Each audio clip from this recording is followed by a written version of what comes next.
Welcome to a brand new season of Second Chance with Johnerio Scott, where we dive deep into stories of resilience, redemption, and reinvention. This season, we're taking you on a journey to explore the power of second chances, whether it's in your life, love, business, or self-discovery. With every guest, you'll witness incredible transformations, inspiring moments of triumph, and valuable lessons that prove it's never too late to start over and rewrite a new chapter. I'm Johnerio Scott, and this season we're talking about the bold moves, the struggles, and the breakthroughs that led to those pivotal second chances. Whether you're faced with obstacles or you're seeking a fresh start, my guests and I are here to show you that hope, healing, and success are always within reach. This season is filled with the kind of heart, wisdom, and empowerment that will inspire you to embrace your own second chance journey. So let's get started.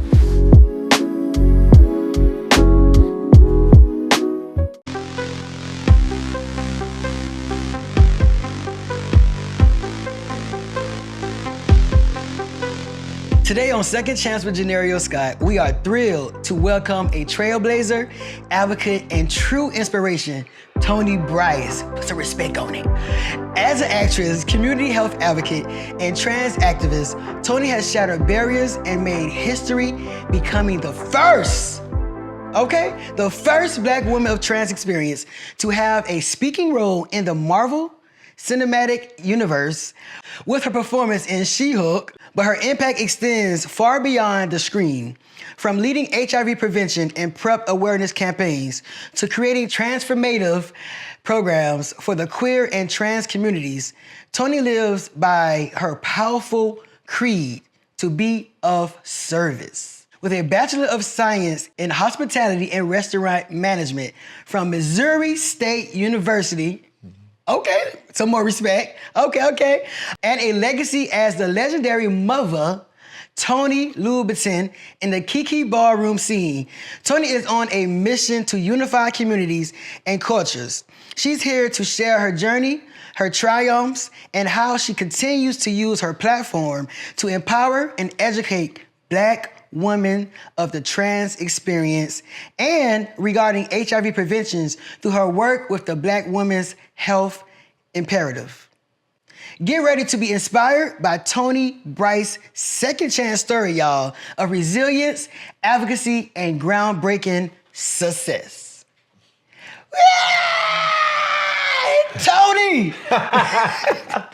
Toni, what's up?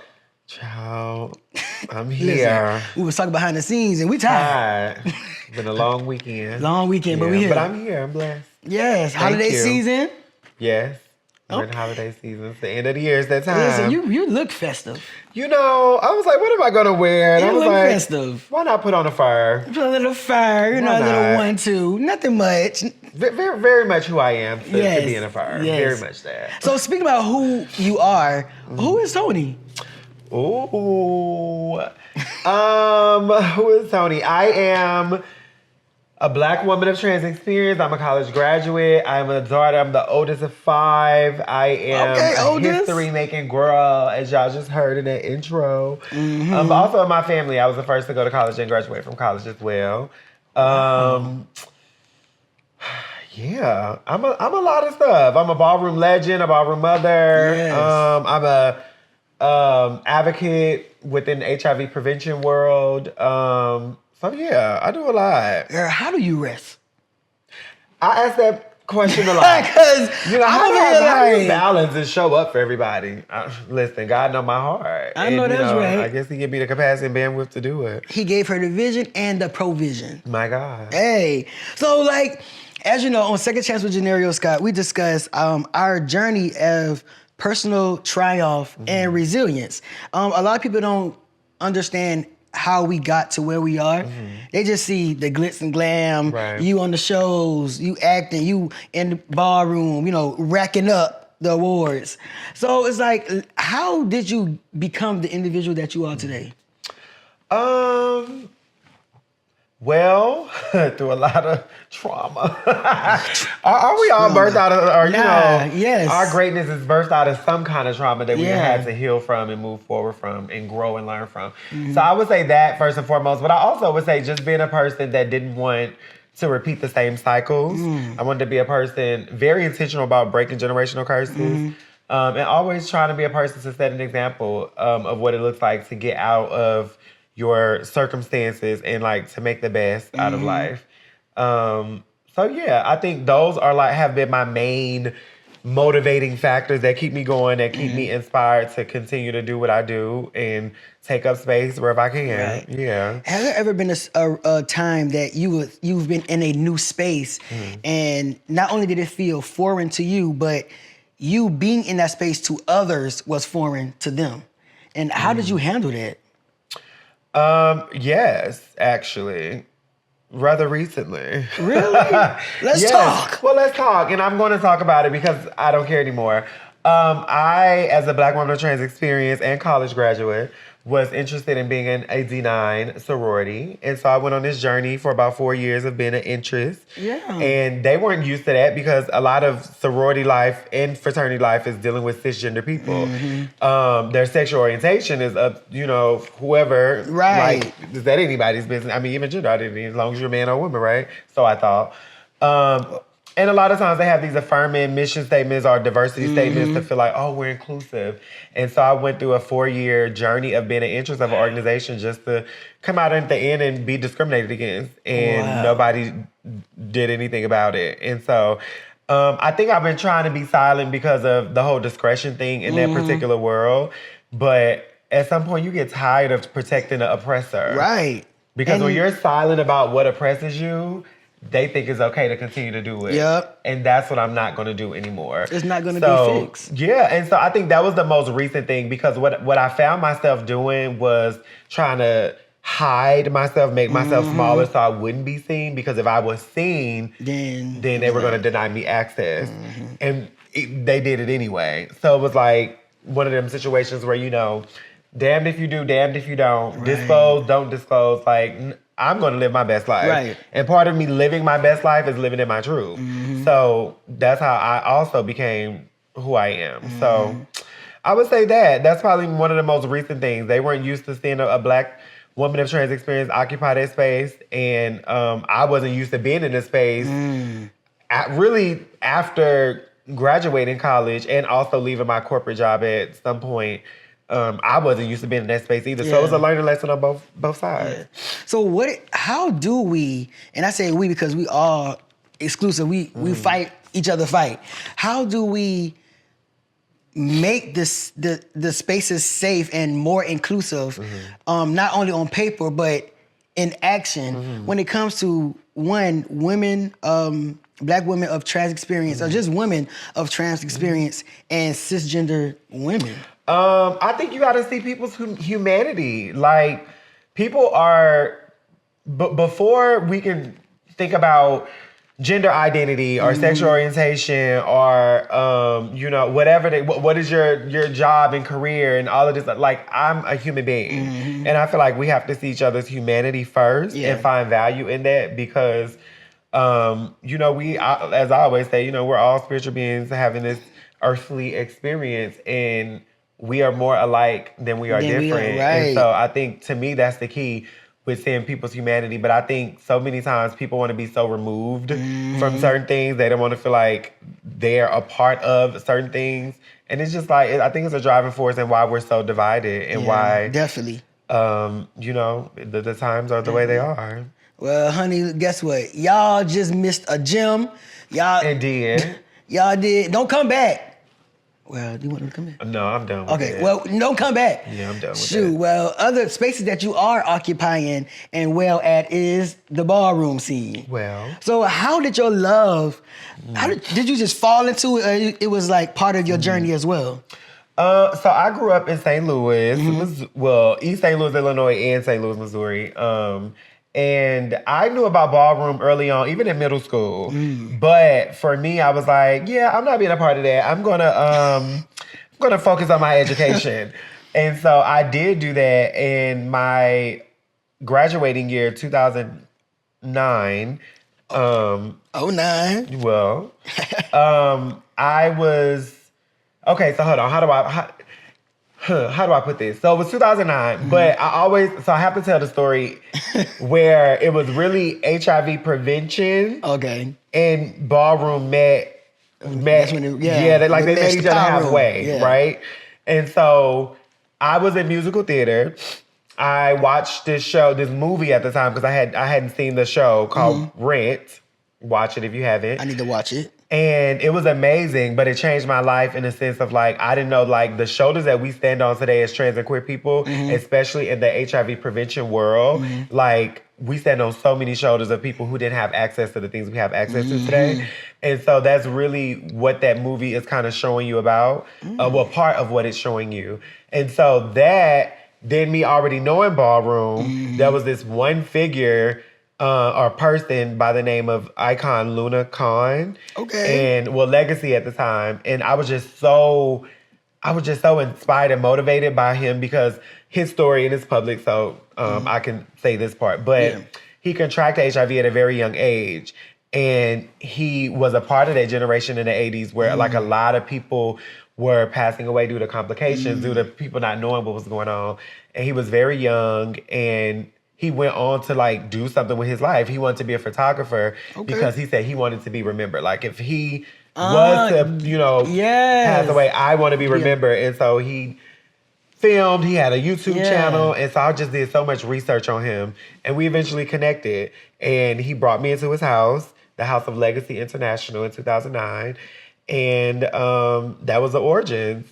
And I was still in, I had graduated high school and then started college. And then that too inspired me on my college campus as the president of the Association of Black Collegians to bring on, like community-based organizations to test the Black student body. And so that's what, for me, it was really HIV prevention and ballroom meeting each other. So it's like, it's the two things that I know will always remain consistent in my life, period. Right. Yeah. Okay, listen, powerhouse. Well, Listen, so you went from there. So how was it walking your first ballroom?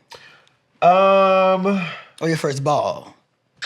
It was nerve-wracking. I'll never forget. So back then, I was in ballroom. I had traveled for ballroom, and I was supposed to walk, but I hadn't, right? Because I was in college, and I was prioritizing my... Right. Girl, got to get her degree, and I got it. Glory. And so I wasn't walking back then. So when I moved here in 2016, that's when I started actually walking. And my first category at the time was Femme Queen Realness. And I'll never forget, the ball was called, what was it called? Can you cuss on here? I don't know. Okay, it was called The Bitch That Stole Christmas Ball. And it was New Realness, Never Walked versus Never Won. And I had never walked Realness before, so I was like, okay. So I just got out there and I got my 10s, but my first battle was like a thug Realness. So he got me. He got me. Like, you can have that. He got me. It's okay, it's performative because this is every day. No, just but yeah, that was my first time. And I just remember like, oh my God, I finally got out there and I did it. Yeah. And not even just as like a young person who was still figuring out her identity, who knew it but was suppressing it, but like as this person that was blossoming and, becoming the woman she is today. All right, so how did you become legendary in ballroom? So, okay, So the scene that I joined in 2009 and also the ball that I just talked about walking, that was mainstream, right? So there's another thing called Kiki, and Kiki is more geared toward the younger generation. And so what happened was in mainstream, I had started to walk, I had got out there for Face. And I realized, I was already in the Kiki scene, but I realized I wasn't prepared for mainstream level of Face. So I walked that one time, I got my 10s, my good sister, she sent me on my way. And I just was like, okay, I'm taking a hiatus. I can't do this. And I utilized Kiki to be that playground of like learning and developing myself to prepare myself. And that's how I ended up becoming legendary. So in the Kiki scene, I'm legend. Mainstream, I'm just a person. Right. But in the Kiki scene, I'm legend. I'm the first Femme Queen legend. I'm the first Face legend. So So, and also a founder leader of the Kiki scene here in Atlanta. The revamp. Rebirth, I should say. Okay, all right. So speak about the rebirth. I always say that we all do a rebirth in our seasons. Yeah. Whether it's something tragic like a car accident or a divorce, or I wouldn't say redefining or repurposing your identity, but really walking in the fulfillment of your identity as you have as a Black woman of trans experience. And let's break down that, because I like how, like I told you earlier, I like how you break that down. Yeah. So why do you break it down like that? Well, first, let me give credit to Jennifer Bournes. I first heard that from her, I think I want to say in 2016-ish, 17-ish. I first heard it from her.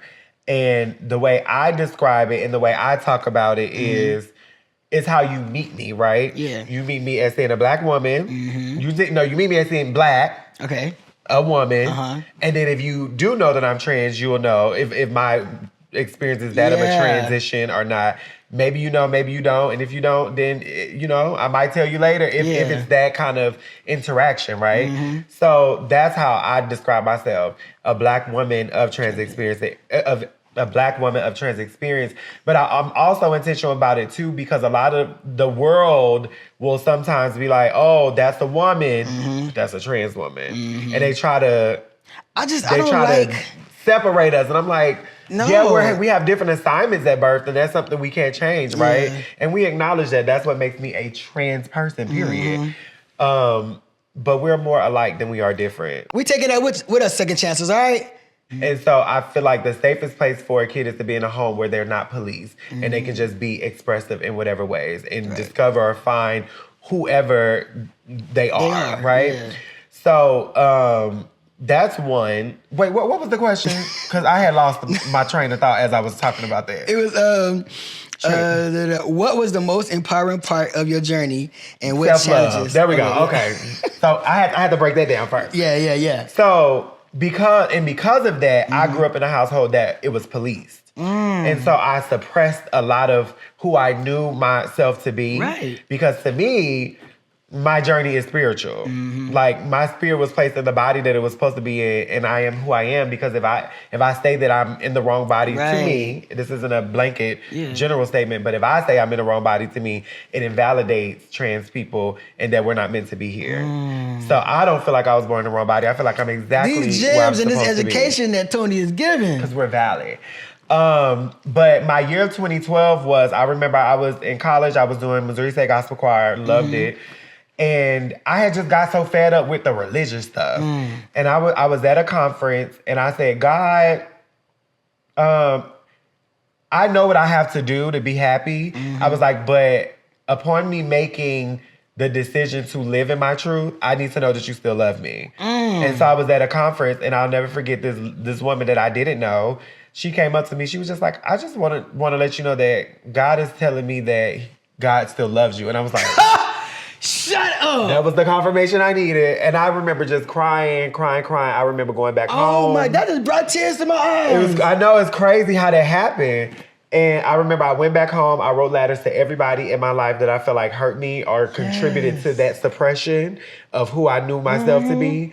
And I never sent them. I wrote them. It was it was a healing for myself. I wrote them and I just released it. And I cry, y'all.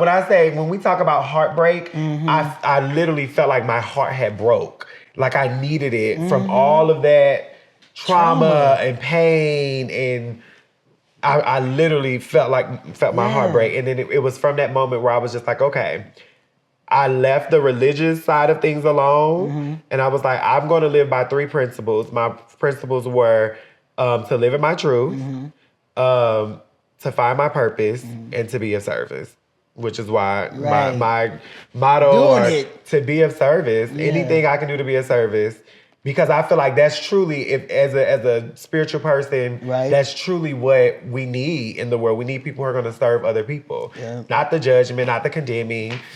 That's going to help them along the way. Service. Right. So, wow. So that I would say that was the hardest thing, is really getting over that hump. And knowing that I am exactly who I'm supposed to be, knowing that I am still loved, knowing that I am still a child of the Most High. That part. And yeah, that was probably the after that, life got so much more beautiful. Oh my God, life got so. I can breathe. Listen, I can breathe. A burden was lifted. Yes. Life got so much more beautiful, and of course, transitioning comes with its set of difficulties in this particular world. But yeah, life was so much more beautiful, so much more happier. What advice would you give a youth right now who may be feeling or dealing with the same trauma that you had in the past? I know sometimes it can be hard when you're in a household that is policing who you are. And I see it all the time in ballroom. A lot of kids just like, I'm in these toxic environments. And I think the best advice that I can give is just know that it gets better. Like it really gets better. And it's not just a slogan. If you hang on, if you see it through, the light at the end of the tunnel that you know is there, you just gotta make it.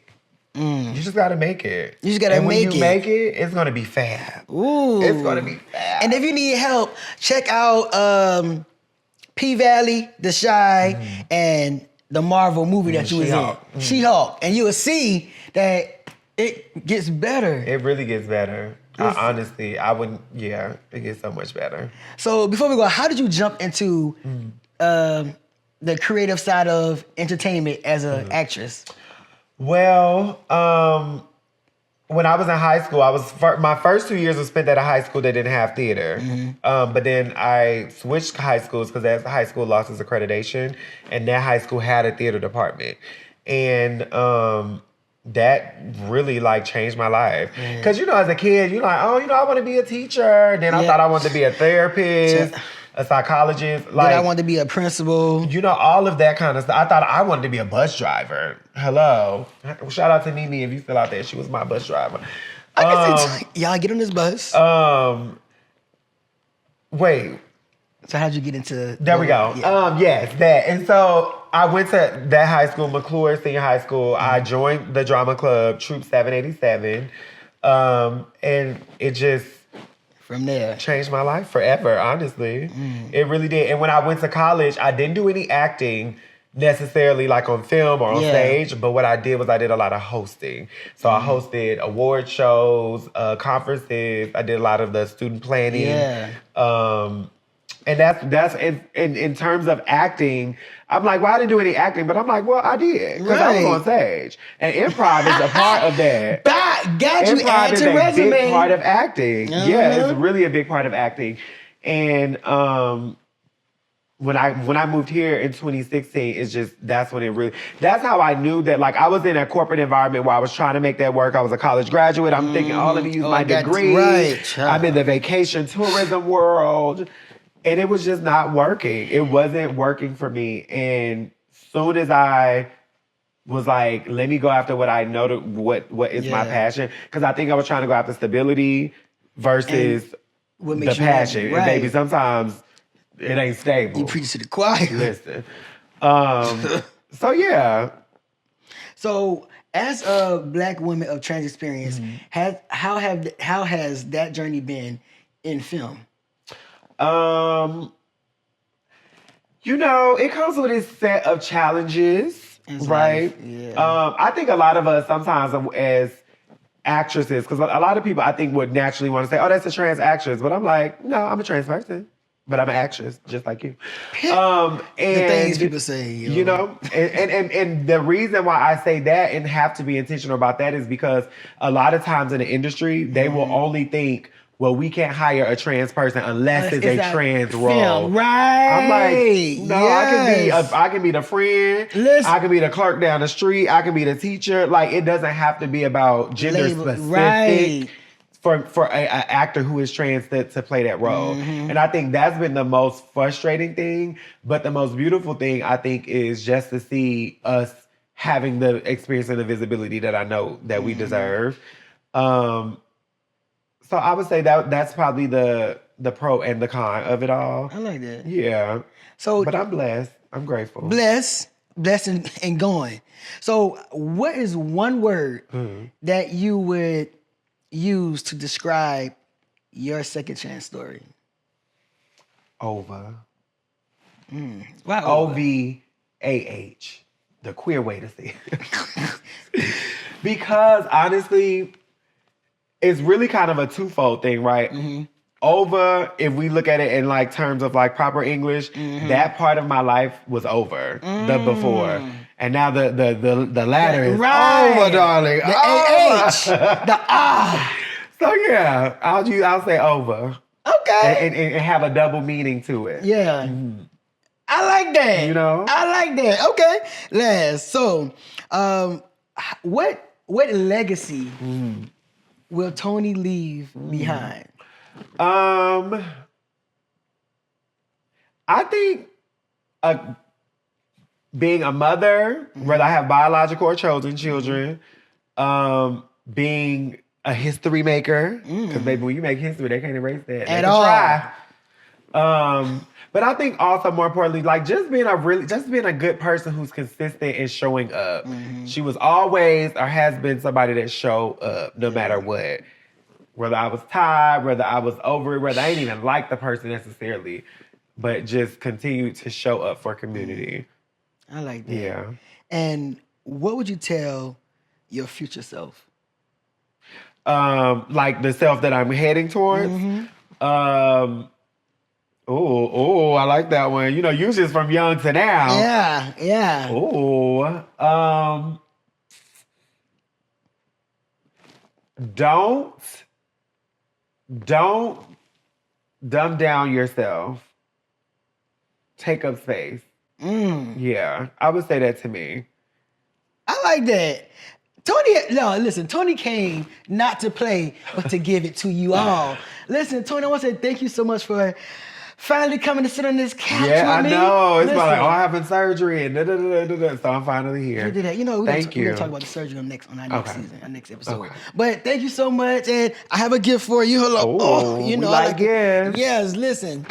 It's something small, but it's something very, I think that you can use because in this season of your life, and the seasons, you know, when we go into these second chance eras, because they always come, we need time to just reset. And then reset, and you gotta, light a candle, get your notebook out, right? So that's you can have some things in here that you can relax with in your next season. Do I open it now or do I just look at it later? It's up to you. Oh, okay. It's up to you. Oh, no, this is good. Somebody told me recently, Nico, who plays Uncle Clifford, I remember it was our last day of filming, and he was like, we were just filled with so many emotions, my God, today. And he was like, when you get home, write. And it's so funny how I get so many of these just like through conferences and all kind of stuff. And I'm like, I never use them. And I'm like, I need to start writing. Like, and it's crazy because as a kid, I used to write so much. Really? Poems, songs, short stories, all kind of stuff. I used to write. I still got them too. Y'all, I do. If y'all looking at this, yell through the screen, you need to write, Toni. I need to write. My God, today. All right, well, 2025, you writing. Okay. Name and claim it. That's what the Clark sisters said, okay? All right. Well, y'all, listen, we have had the legendary mother, Toni Bryce, here on Second Chance with Johnerio Scott. Y'all, make sure you go ahead and follow and connect with her. Let them know how they can follow and connect with you. You can find me on all platforms at Toni, Toni, Bryce, Bryce. All right, y'all. Well, make sure y'all tap in. Introduce Johnerio Scott. Listen, live out your loudest dream today. Second chances, we out.